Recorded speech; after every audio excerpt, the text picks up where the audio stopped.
Bon, vous avez lu le titre de la vidéo, aujourd'hui on va pas faire un truc qui est très malin. Mais alors pourquoi on va faire ça? Bon, déjà je précise que l'expérience que je vais faire, elle ne se fait qu'en format heads up, c'est-à-dire du 1 contre 1. Parce que si on faisait tapis toutes les mains dans un format tournoi où il y a plus de 2 joueurs à table, et où en plus il faut tenter de finir dans le top 15% des joueurs, bah autant vous dire qu'on aurait absolument aucune chance d'arriver à notre objectif. Mais donc même en format heads up, vous vous en doutez bien, bah c'est complètement idiot de faire tapis toutes les mains. Mais alors du coup, pourquoi on va faire ça? Bah en fait c'est venu d'une question, une question que m'a posée un pote à moi, qui ressemblait à peu près à qu'est-ce que ce serait mes chances de gagner une partie contre un joueur de très très haut niveau, un joueur professionnel, un vrai spécialiste du poker. Alors quand il m'a posé la question, évidemment j'ai réfléchi un petit peu. J'ai fait une réponse qui est finalement la plus classique, qui est de dire que bah oui, le poker c'est un jeu où quand on est meilleur à long terme. Donc si je faisais une seule partie contre un joueur professionnel très très fort, bah ce serait complètement possible de créer l'accident. Par contre si on commençait à faire 100, 200, 1000 parties, là il serait évidemment très probable que j'en perde la grande majorité. Alors évidemment ça donne pas de chiffres, c'est un petit peu compliqué d'estimer quelles sont vraiment nos chances, nos probabilités de remporter un contre un professionnel. Je veux dire, il y a tellement de choses qui rentrent en compte en plus du talent au jeu, qui sont la distribution des cartes, les probabilités à tapis, etc. etc. Mais j'ai réfléchi au truc par la suite et je me suis dit qu'il y a un domaine dans le poker où finalement on connaît, et même on connaît très bien les probabilités, c'est au moins les coups à tapis. Et dans les coups à tapis, s'il y a quand même quelque chose qu'on peut constater, c'est que c'est extrêmement rare d'avoir une probabilité de victoire qui est vraiment très très basse. C'est-à-dire que même si on fait tapis avec 2 cartes en dessous des 2 cartes de notre adversaire, par exemple si on a 9 et 7 contre un adversaire qui aurait As-3, bah le fait d'avoir 2 cartes qui sont vivantes, c'est-à-dire que notre adversaire ne bloque ni 9 ni 7, donc si jamais on arrive à faire un 9 ou un 7 alors que notre adversaire n'a pas de paire, eh ben on va remporter le coup. Et donc finalement, même dans une situation comme ça où on a une main qui va être complètement dominée, on va quand même avoir 30% de chance de remporter le coup. Du coup j'ai réfléchi un petit peu, je me suis dit si à tapis je vais souvent avoir au moins 30% de chance de remporter un coup de poker, qu'est-ce qui se passerait si je faisais tapis toutes les mains? Ça voudrait dire que même si on joue à long terme, même si je joue contre l'adversaire le plus fort possible au jeu, je pourrais entre guillemets m'assurer des probabilités de victoire qui sont autour de 30%, j'aurais pas vraiment possibilité de tomber en dessous de ça. Et ça m'a amené à une deuxième interrogation qui est un petit peu vexante sur les bords mais qu'il faut quand même se poser, qui est si jamais je joue contre un adversaire qui est vraiment plus fort que moi, que j'essaie de jouer au poker à peu près normalement, de mettre en place une stratégie, c'est ce que je dis, à peu près normale, mais que le mec est vraiment trop fort par rapport à moi et que j'ai un taux de victoire qui est aux alentours de 20 ou 25%. Est-ce que finalement je suis pas en train d'appliquer une stratégie qui est pire que la stratégie de faire tapis toutes les mains? J'ai continué de réfléchir au sujet, je me suis dit bon, faire tapis toutes les mains c'est une stratégie qui est idiote mais elle a au moins une qualité pour elle, c'est que c'est une stratégie qui est très agressive. Je vous avais déjà expliqué dans une autre vidéo que le fait d'être agressif, c'est quand même ce qui est recherché pour des joueurs de poker, c'est encore plus vrai quand on joue à 1 contre 1, puisque quand on joue avec des actions agressives, la relance, le fait de faire tapis, etc., on a entre guillemets une double possibilité de gagner les coups, la première qui est la possibilité qu'on ait la meilleure main et qu'on ait remporté des jetons, et la deuxième qui est la possibilité que notre adversaire se couche. Donc si je fais un espèce de graphique de l'agressivité, bon évidemment notre stratégie de faire tapis toutes les mains, elle est au max du max de l'agressivité, on peut pas faire plus. Mais par rapport aux stratégies optimales qui sont quand même plus agressives que passives, j'ai tendance à penser que la stratégie de faire tapis toutes les mains est meilleure qu'une stratégie tout aussi idiote qui consisterait à payer toutes les mains. Puisque si on fait tapis toutes les mains, on a la probabilité que notre adversaire se couche et on va donc remporter certains coups dans lesquels on n'aurait pas eu la meilleure main, alors que si on se contente de payer toutes les mains, ça va simplement être une comparaison systématique de notre main par rapport à la main adverse, et les seules fois où on va remporter des coups, c'est les fois où on aura eu une meilleure main que la main adverse. Et ce que je veux dire par là, évidemment, c'est que les deux stratégies sont mauvaises, mais qu'en fait, quitte à avoir une stratégie qui est mauvaise, autant avoir une stratégie qui est agressive. Déjà parce que vous allez faire énormément se coucher votre adversaire, et en plus parce que, entre guillemets, vous allez pas être facile à jouer.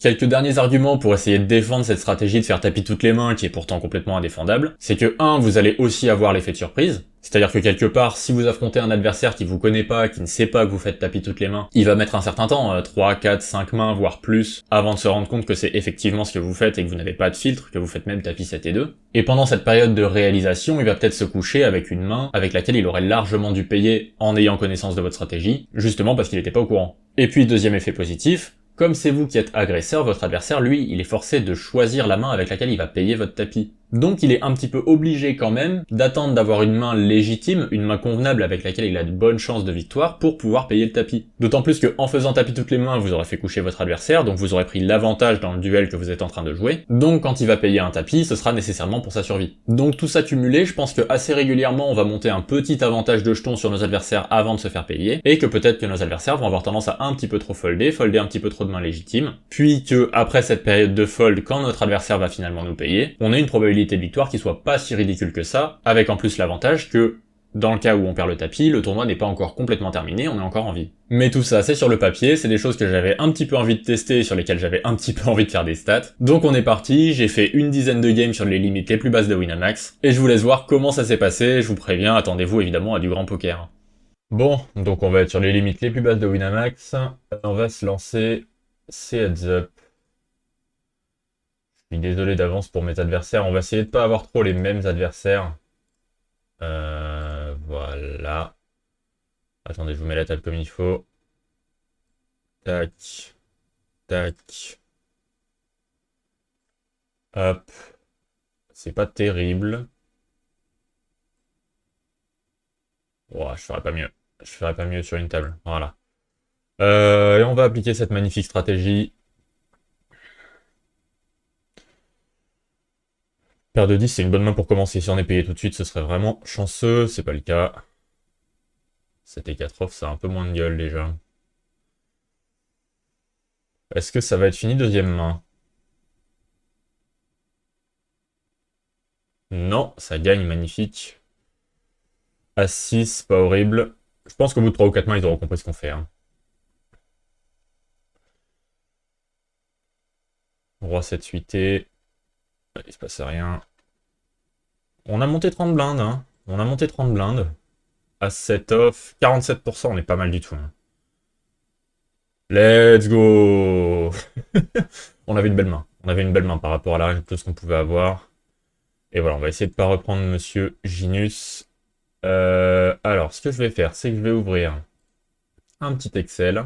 Bon, donc voilà le petit fichier que je veux faire. C'est tout bête, hein, c'est juste pour faire des stats. Donc là, notre premier HU, on l'a remporté. On avait une proba de victoire de 47% quand on est parti à tapis et qu'on a été payé.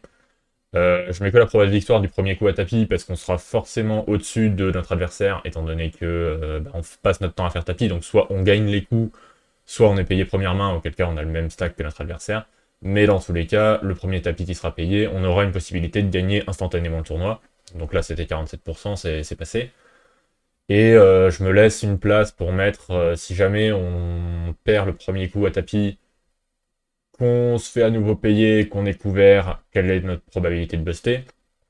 Et puis, si jamais on double, quelle a été notre deuxième probabilité de gagner à nouveau le tournoi. Le but, ce sera quand même de faire à peu près des stats pour voir combien de ratios de victoire on a réussi à obtenir en tout sur ces 10 heads-up. Bon, sachant qu'évidemment, 10 tournois, c'est pas un échantillon qui est super important.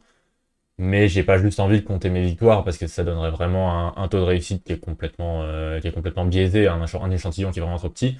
J'ai envie quand même de compter, de regarder quelle équité j'avais quand je suis parti à tapis et de voir un petit peu quel taux de victoire probable on peut s'attendre à avoir sur ce genre de field. Enfin, avec ce genre de stratégie. Donc voilà. Premier heads up victoire avec 47% de taux d'équité quand je suis parti à tapis. Je pense que c'est très chanceux. On a eu de plutôt belles mains sur ce heads up. On est parti à tapis, on a été payé avec 19 suités. Je pense qu'il y aura beaucoup de situations où on va se faire payer avec des merguez. La deuxième main, déjà, j'avais 7 et 4 off. Il a open Jerry Chauve. Sur un format 25 BB deep, je m'attendais à être payé pas mal de fois. Si ça avait pas été la deuxième main, si ça avait été la quatrième ou cinquième, je pense qu'il aurait perdu patience, qu'il aurait compris ma stratégie et qu'il aurait payé. Euh, Est-ce que je peux rajouter quelque chose? Format, ouais. Je vais mettre le format. Tac, tac. Et on va écrire C25 BB. On essaiera de jouer du 75. Ça va peut-être pas être la même histoire. Parce que 25 BB, il y a quand même la pression. Quand on est parti à tapis, qu'on a été payé, on avait 30 BB, il en avait plus que 20. On avait déjà 50% de stack en plus par rapport à son stack. Ça sera pas la même affaire quand on sera passé à 80 BB contre 70, c'est que l'adversaire aura toute la liberté de choisir la main la plus forte pour nous payer notre tapis. Mais enfin, bon. Pour l'instant, première victoire. Puis on peut passer à la suite. Hop, je vais en relancer un. Déglingo heads up, c'est pas le même joueur, 500 jetons, c'est parti. Hop, Kalafof, tapis. Ce qui est bien, c'est qu'on n'a pas trop à réfléchir à la stratégie.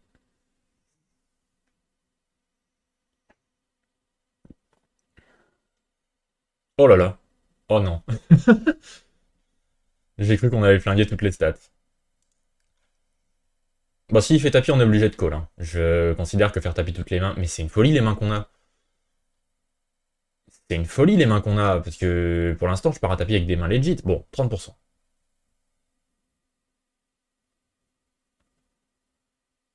Je vais pas vraiment expliquer aux gens que c'est rentable de faire cette strat quand même.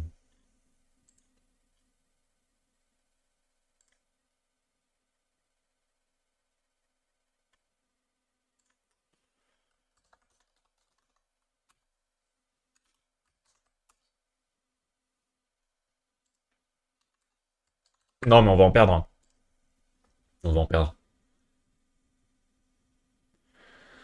As-3 contre paire de 8. Et on se fait payer avec une main legit encore, hein, parce que paire de 8, si j'avais eu 7 et 4, j'avais quoi? J'avais moins de 20%, je pense. Bon, ok, ok.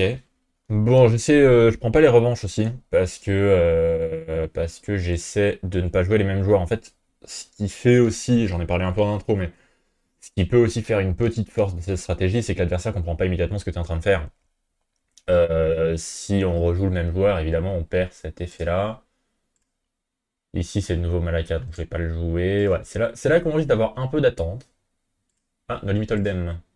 Oh, un heads up avec 75 bébés, si je dis pas de bêtises. C'est ça. Alors là, on va perdre. Là, on va perdre parce qu'il sera pas pressé en fait. Enfin, les trois, ça fait mal à mon corps, ça me fait mal physiquement de jouer comme ça, hein. J'ai pas envie d'infliger ça deux fois de suite à n'importe quel adversaire d'ailleurs. Aussi pour ça que oh, aussi pour ça que on ne fait pas de revanche contre les joueurs. On va monter 80 bébés. En fait, je pense qu'on va monter assez facilement. Mais déjà, il fold tout en SB quand il a décidé qu'il se serait pas payé pour un tapis. C'est logique, hein. Mais ça veut dire que le jour où il va relancer, il aura un monstre. Il va payer. Il va payer. Non. 8 et 3. Ouf, pas celle-là. 4 et 3. Aïe aïe aïe. As 4. 25%. Ouais. Ouais, je m'en doutais, en format 75 bébé, ça allait être compliqué, hein. Ça allait être compliqué, on va jam toutes les mains, on va continuer, hein. Roi 5 contre Dame 8, on est devant. Ok. Il va falloir que je ressorte l'historique là parce que j'ai pas du tout en tête les probas de tout ce qui s'est passé. On fait 3 off, on va se faire punir, c'est certain, à un moment donné. 3 8 youth, il va call. As 6, on n'est pas très bien. Oh, on joue la quinte. Et c'est gagné pour lui. Ok. Bon. Je m'en doutais en format 75 BB, on va probablement beaucoup plus se faire défoncer qu'en format 25. Maintenant, il me faut les probas. Alors, on a eu.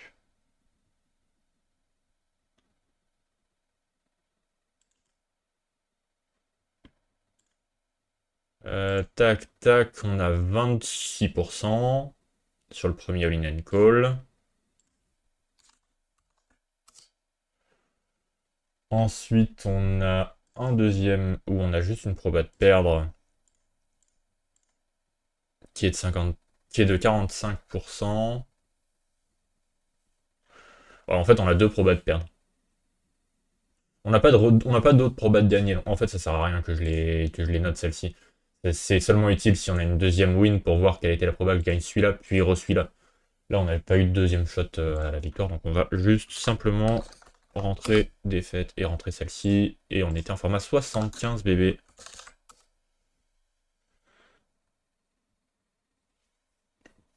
Mais voilà, il a eu beaucoup plus le temps. En fait, il me paye à la 1, 2, On a le numéro... Il me paye à la 11e main. Il me paye à la 11e main et il sélectionne As-4. Il perd un peu patience, hein. Bon, de toute façon, j'ai any two cards, il a compris. Donc, As-4, c'est ok, hein, c'est largement devant une range composée de n'importe quelle main. Je pense qu'il aurait pu être plus patient que ça. Bon, on voit que j'ai quand même 26%, hein. Et pourtant, j'ai une des pires mains possibles. J'ai le 4 qui est bloqué. Mais voilà, je peux faire un 3. Je peux faire une quinte. Les carreaux sont free. Tout ça additionné, apparemment, ça fait 26%. C'est quand même pas ridicule, hein. C'est quand même pas ridicule.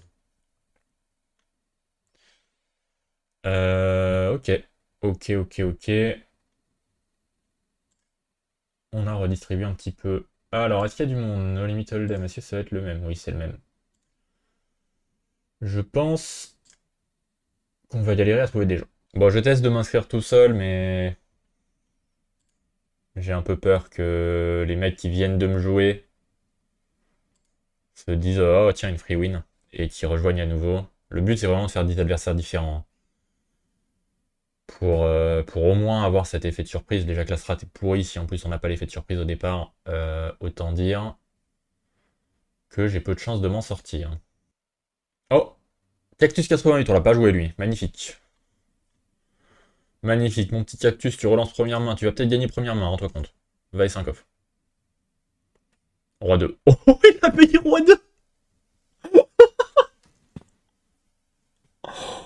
Oh waouh. Oh waouh. Ça a duré une main, il connaît pas la strat. Oh, qu'est-ce qu'il nous a fait? Il est venu gamble.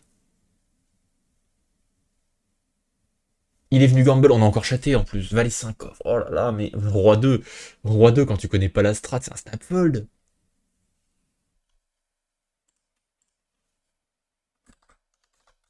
Je me sens presque moins mal pour le coup de lui avoir mis le 40% avec Valet 5 off.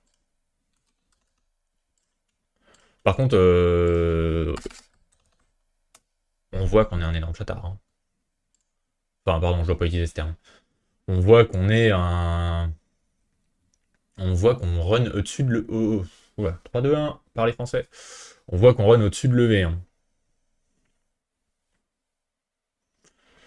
On voit qu'on run bien au-dessus de l'EV. 47%, 30%, 40%. On était favori aucun des 4 coups. On a gagné 3. Alors 47 c'est un flip. 19 suité contre un 6 off, c'est un flip. Mais ensuite le 30%, 40%, on lui a fait full flopé. Non, full turn. On lui a fait full main 1 quand même, avec Valet 5 off, hein. Notre ami Cactus. Il met très bien, hein. Moi je joue très bien. Je vais essayer de trouver un adversaire en long. En 75 BB, on a un peu moins de joueurs. Je pense qu'il y a juste moins de joueurs déjà sur ce format-là. En plus, je tourne le matin, alors c'est vrai que les joueurs du matin en sit and go 50 centimes, ça va pas être énorme, hein. Ça va pas être énorme. Il n'y a personne en HU. Tournage va durer 10 ans. Alors que les games durent 2 minutes.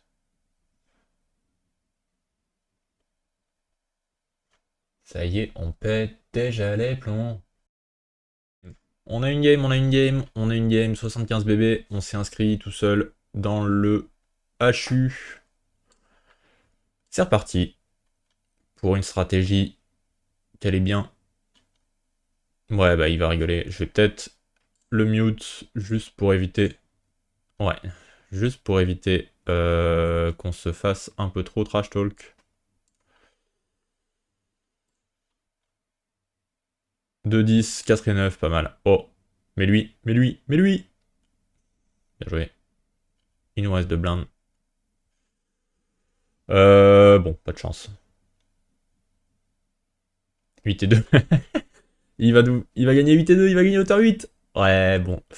75 bébés, ça va être très dur, hein. 75 bébés. Alors là, on n'a pas eu de chance parce que il avait une équité de fou. Il a eu 2-10 deuxième main. J'ai pas noté le pourcentage. Je vais le retrouver. Oh, ce sera moins de 20%, mais je l'ai plus en tête exactement. Donc on va chercher le truc exact. Hit free. Le plus récent, c'est celui-là. Hop. Voilà. Combien on avait? 11. Ouais, 12.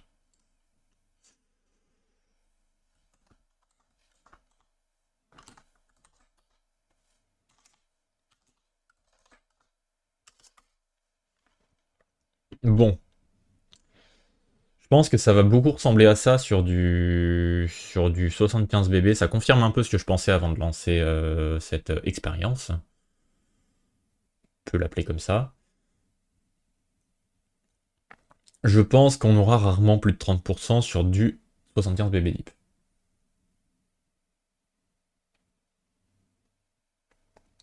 Parce que vraiment les gens ont la liberté de choisir leur main.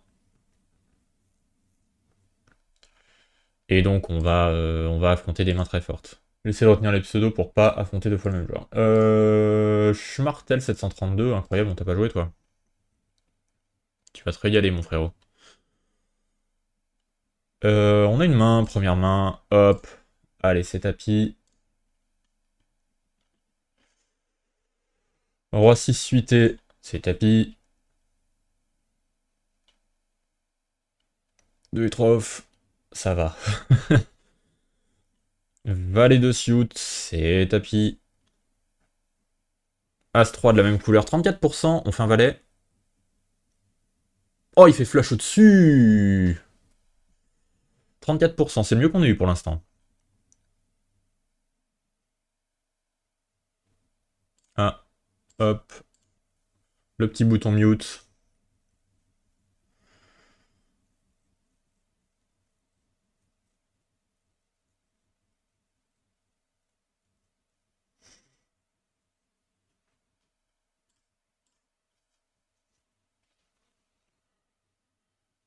Si c'est 4 pour revenir, la straight, ouais.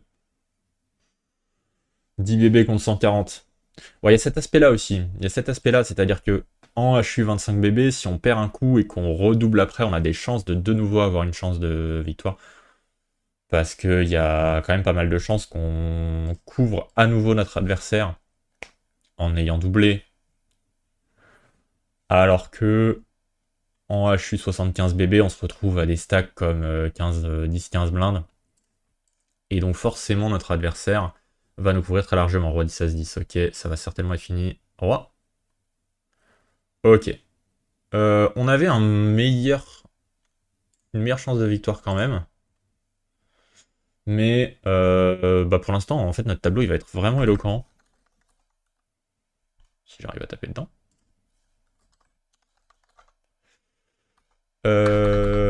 J'ai plus la proba en tête. Comme d'hab, on va ressortir l'historique, c'est pas très grave. Tac. Tac. Le dernier, c'était ici. Et on avait un valet de suité qui a été payé par As-3 suité. Non, après flop, on a 34%. Je l'ai pas joué. C'est du 25 bébé. Donc ici, on a peut-être un peu plus de chance de remporter le truc. Et en fait, ils sont moins choqués aussi quand je fais tapis, 25 deep, première main. C'est pas une super strat, mais ça ressemble presque à quelque chose qui existe.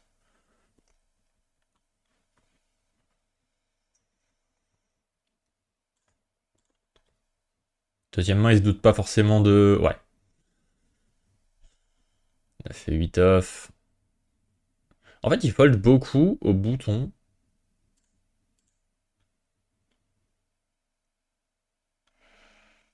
Il fold beaucoup au bouton, ce qui fait qu'il a peut-être moins cette impression que si on se fait... Oh, il limp. Il limp, on va se faire payer 3 et 9 off, les amis, c'est pas terrible. Est-ce qu'il a des limp fold ou est-ce qu'il a déjà compris? Ouais, As-3. 24%, il fait l'As. On fait le 3 pourtant.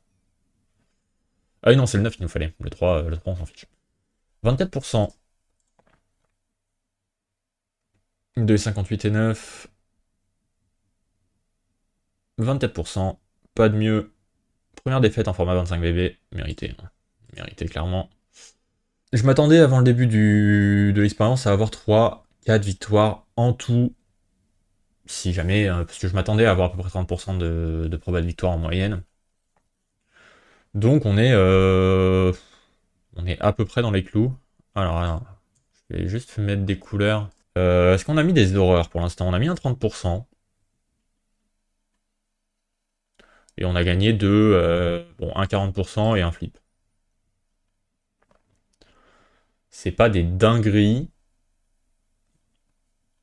Ça reste quand même plutôt chanceux d'être à 3 sur 7 avec ces probas là.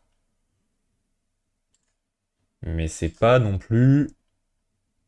On n'a pas mis de 10% quoi. Voilà, je vais lancer un euro. Il y a quelqu'un à 1 euro. Je vais lancer un euro. Je vais lancer un 1,25€ BB. Et il nous restera les deux, il nous restera les 2,75. Il a déjà open. Main 1. Est-ce qu'on va devoir y aller roi 6 off? Ce qui serait presque à 2-3 mains près un 3 bet light convenable. Ok. On a fait tapis de main de suite. Pour l'instant, il doit se dire que je suis un peu idiot. C'était 9 off. Est-ce que je peux prendre un peu de temps pour donner l'impression que je joue normalement? Dame 6. On a 40%. On a 40%. Un 7, un 9? Un 7, un 9? Non. On avait 40%. Alors, je vais le noter tout de suite. Comme ça, je l'oublie pas. Hop. Tac. 10 et 9 off. Et ouais, là, c'est un peu ce que je disais. On est à 10 blindes contre 40. Donc, si je double... As-Valet, 33%, doublé. Ouf, le 0. Bon, ok. Ok. Si j'avais doublé... c'est forfait. Même lui, il a pas envie de rejouer. On n'était pas loin d'être en position pour avoir un deuxième all-in couvrant. C'est ça qui est intéressant. Il nous reste à faire 2,75 BB. Allez, tant pis, je vais tenter de m'inscrire. Seul dans le tournoi. J'espère qu'on trouvera pas quelqu'un qu'on a déjà affronté. On a quand même eu 8 adversaires différents, c'est pas si mal pour s'habituer à l'expérience, si je puis la nommer comme ça. On aura quand même eu 8 fois l'effet de surprise sur notre adversaire. Alors on a eu besoin d'en mute que 2, si on veut faire des stats sur la toxicité. 2 sur 8, un quart. New version, 9 sur 10, nouvel adversaire. Nouvel adversaire, très bien. Qui a foldé la première main. On va open chauve la deuxième. Oh, 60%, ça y est, c'est arrivé. C'est arrivé. C'est arrivé qu'on soit devant. C'est arrivé qu'on soit devant. Par contre, roi valet off, il avait un gamble. 60%. Et on l'a gagné. En 75. On l'a gagné en 75 d'ailleurs. Folie.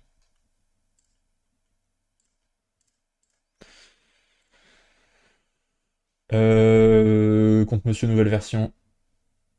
Bon, pour le dernier, je vais pas m'embêter. Hein. Je vais faire pareil. Je vais rejoindre tout seul un tournoi. Tant pis si c'est un adversaire qu'on a déjà affronté. De toute façon, en 75 BB, ça change beaucoup moins les choses.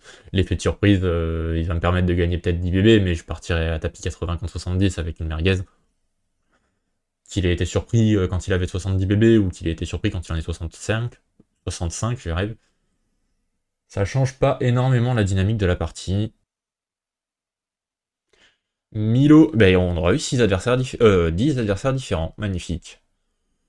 Magnifique. Et tapis As-3 suité.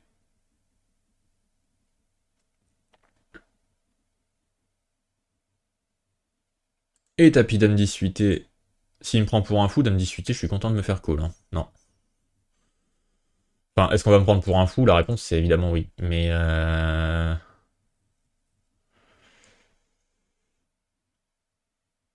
ça va être call sur mon 5 et 4. C'est ma seule main non légitime.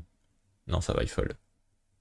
Il a pas encore envie de... Ok, c'est intéressant. Il a pas encore envie de folder... Oh 68.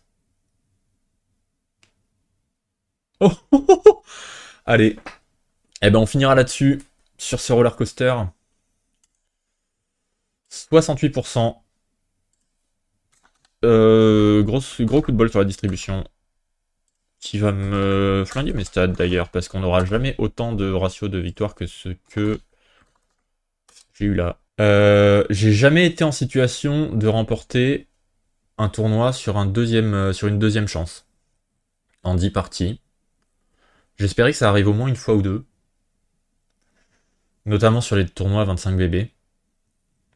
J'ai presque envie de me lancer les 25 BB en plus pour voir si ça arriverait un peu plus. Sur les 75, c'est évident que ça aura pas lieu en fait. Sur les 75, oui, c'est le premier tapis qui va tout décider. Parce que, bah, comme je disais, en fait, sur les 75, évidemment que quand on va partir à tapis, être payé, être battu, on était au mieux à 80 blindes contre 70, donc on va se retrouver à 10 blindes contre 140. Donc même si on double à partir de ce stade-là, on a très très peu de chances de remonter suffisamment haut pour avoir un deuxième all-in en couvrant notre adversaire. Par contre, sur un 25 BB, c'est quand même un truc qui est assez probable. Et le problème, c'est que sur mes 25 BB, bah déjà il y en a 3 que j'ai gagné tout de suite, c'est pas censé arriver. Il y a quelqu'un super dingue. Je me tâte à en faire un ou deux de plus. Ouais, je me tâte. Je vais sans doute. Allez, je vais faire 2 tournois en plus à 25 BB. Juste pour voir si on arrive à avoir ce spot là où on a tapis payé première main. Enfin, première main. Premier tapis payé perdu.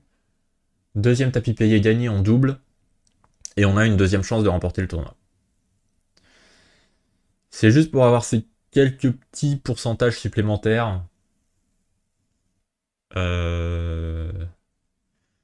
Qui peuvent venir s'ajouter et qui peuvent arriver si on devait faire cette stratégie sur un plan long terme, ce qui est une idée absolument catastrophique.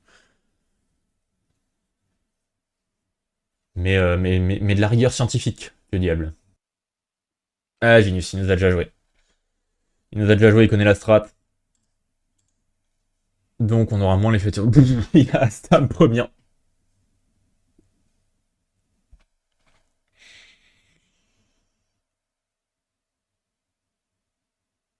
Bah oui, évidemment qu'il veut une revanche.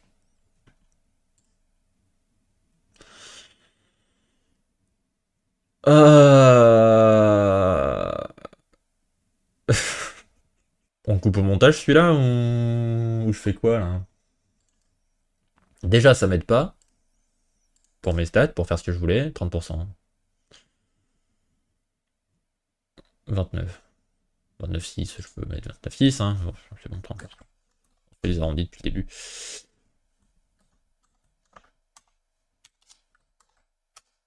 Ah, déjà, ça m'aide pas pour avoir cette histoire de deuxième all-in machin, puisqu'il a payé tapis première main.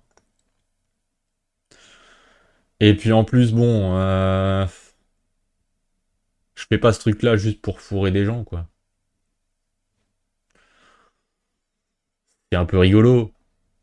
Mais je pense à lui, quoi. Lui, il voulait juste se lancer un heads-up à 50 centimes. Peut-être pas une bankroll énorme s'il joue des heads-up à 50 centimes. Il a pas envie de partir à tapis première main, As-Dame contre Valet 2 et de se prendre un full aux deux par les valets. C'est pas exactement l'expérience de jeu qu'il recherche. Je crois que je l'ai eu. Ouais, je l'ai eu. Je l'ai eu. Alors, Dame 5 off, on va jam. Je dis ça comme si j'avais une décision par rapport à la main. Non, deux cartes, on va jam en fait. Roi 7 off. Parmi l'éventail de toutes les mains avec lesquelles je peux partir à tapis, ce serait pas forcément affreux que ça doit être Roi 7 off. J'espère creuser un peu plus d'écart. Si jamais on veut perdre le premier tapis, doubler sur le deuxième, et remonter en situation de gagner le tournoi, faut qu'on ait quand même creusé un peu plus d'écart en début de partie pour être en situation de doubler et de remonter à hauteur du stack adverse. Ça commence plutôt dans cette direction-là. 30-20, ok. 7 off, c'est une main décente. As 6 off, on va avoir un as toutes les mains. Hein. J'ai jamais run aussi good sur les mains que je reçois que depuis que je joue n'importe comment.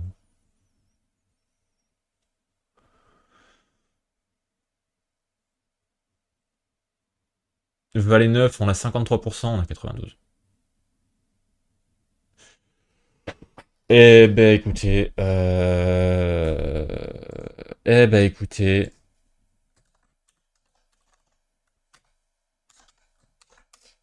on n'aurait pas réussi à remplir ces deux colonnes-là, hein.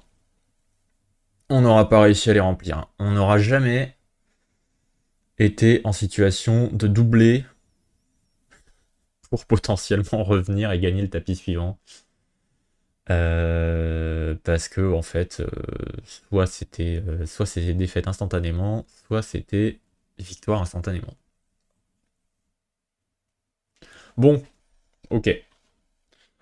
Faisons des stats. Faisons des stats de gros geek. Proba moyenne. Alors, en moyenne à tapis, on est 38%. Si on filtre un peu, 40%. Ouah, c'est une dinguerie. C'est une dinguerie par contre. J'ai pris les bons, hein. 75, 75, 72. Ouais, j'ai pris les bons. Bon, je sais pas à quel point c'est fiable. Évidemment, et de toute façon, c'est forcément la conclusion, c'est que c'est un tout petit échantillon.